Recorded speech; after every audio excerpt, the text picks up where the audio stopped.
The nation of Kenya is groaning. We are in collective anguish and economic crisis.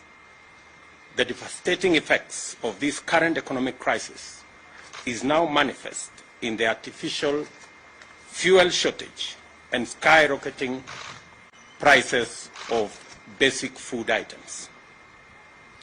Millions of Kenyans are witnessing in bewildered agony as fuel pumps run dry and queues grow longer due to this artificial shortage, which has already disrupted the entire transport sector.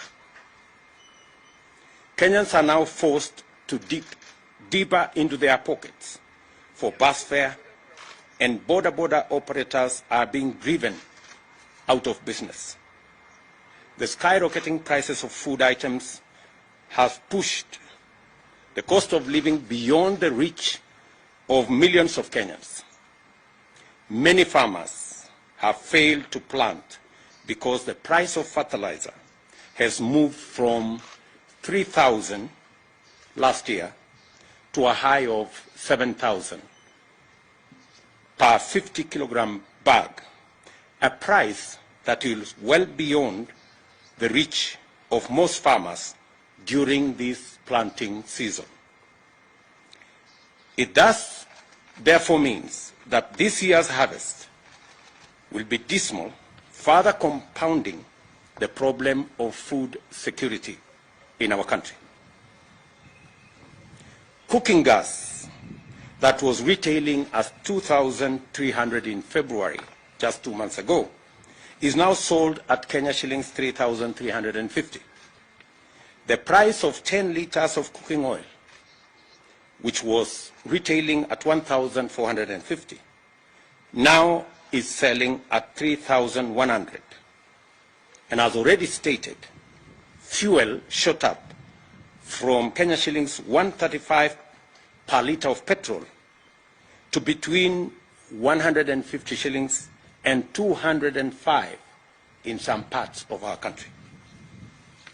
Hospitals that rely on fuel to maintain life support equipment are equally in a crisis.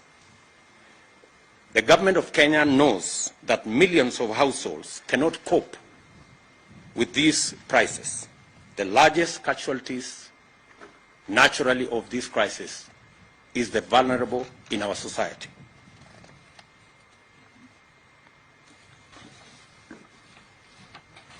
In the midst of the people's loud cries of agony, the silence of concerned government ministries is deafening, and their inaction is snowballing into a national catastrophe. Kenyans are calling on the National Treasury and the Ministries of Energy, Petroleum and Agriculture to address, among other issues, the following. Noting that there exists a consumer protection mechanism to cushion Kenyans from adverse fluctuation in fuel prices, this mechanism is financed by the taxpayer at the pump through the Fuel Levy Fund.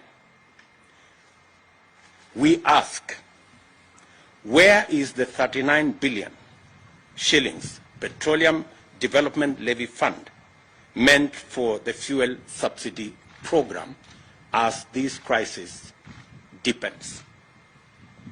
The Auditor General has already raised questions on the irregular and illegal diversion of these consumer protection funds to state agencies and unnamed private entities. She has also decried abuse on the petroleum import system in favor of some preferred and politically connected oil marketers, deliberately depriving Kenyans of the subsidy mechanism. Can the Treasury also confirm or deny that the diversion of funds has been used in debt servicing and infrastructure development without the approval of the National Assembly? Can the Ministry of Energy and Petroleum list the import quotas that have been allocated to oil marketers over the last 1 year, and which are these oil marketers by name. The petroleum products,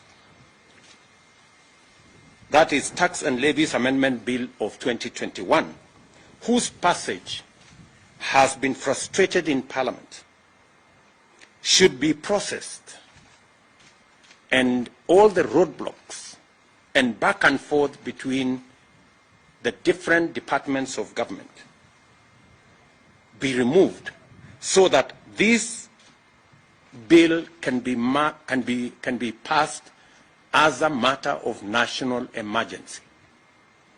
For the record, this bill seeks to reduce the huge levies on petroleum products. That is the reason why our prices in Kenya are beyond the international prices, including prices in our neighboring countries. Why, we dare ask, hasn't there been any subsidy allocation in the budget in the last 3 years, including in last week's supplementary estimates, where our Kenya Kwanza MPs tried to provide for allocation for the subsidy program on fertilizer, but it was frustrated. Only for the Ministry of Agriculture to engage in the current PR stunts late in the day to pretend to provide subsidized fertilizer. We understand that the ministry is all over the place trying to launch some subsidized fertilizer program. This is not only ridiculous, but absurd. How do you, for example, make a farmer who requires 1,000 bags of fertilizer to queue for 5-6 hours, only for him to be or her to be told that you can only get 10 bags in a very widely publicized launch? I mean, if you're going to give 10 bags of fertilizer, please avoid the unnecessary launch. The high fuel prices are unprecedented and are not due to ordinary market responses to global crude oil price dynamics. Our problem is cruder and more local. This is the result of collusion between monopolistic cartels and economic saboteurs on one hand, and oblivious, reckless, insensitive, and incompetent public officials on the other. Insatiable greed and corruption is driving us over the cliff. The current state of affairs is a clear manifestation of the vestiges of the conflict of interest and state capture that is now pervasive in all sectors of our economy. Kenyans, in their entirety, want an end to the issue of conflict of interest and state capture. The casual and insensitive attitude to the plight of tens of millions of struggling Kenyans is a disturbing development that has emboldened cartels, which have taken over critical economic sectors and are now moving in top gear to capture the state. That is why the benefits, powers, advantages, privileges, and other interests of these barons and cartels take priority over the plight of 50 million Kenyans. This is also why, in the midst of this distressing crisis, the loudest messages from public officials, including ministers, are centered around BBI reggae and Azimio jingle bells and whistles. These turn deafness, greed, and callous indifference must stop. We therefore call on the National Treasury to account for all diversions of funds out of Petroleum Development Fund and to restore the fuel subsidy mechanism without delay. The Treasury must rise to its constitutional accountability and live up to the Public Finance Management Act. Failure to do the right thing will convert the National Treasury into a cog in state capture and corruption that will destroy our country.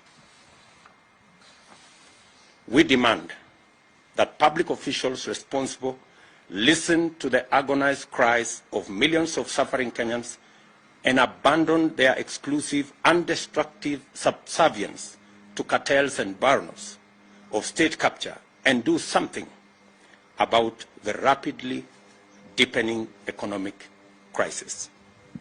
This is a statement by Kenya Kwanza.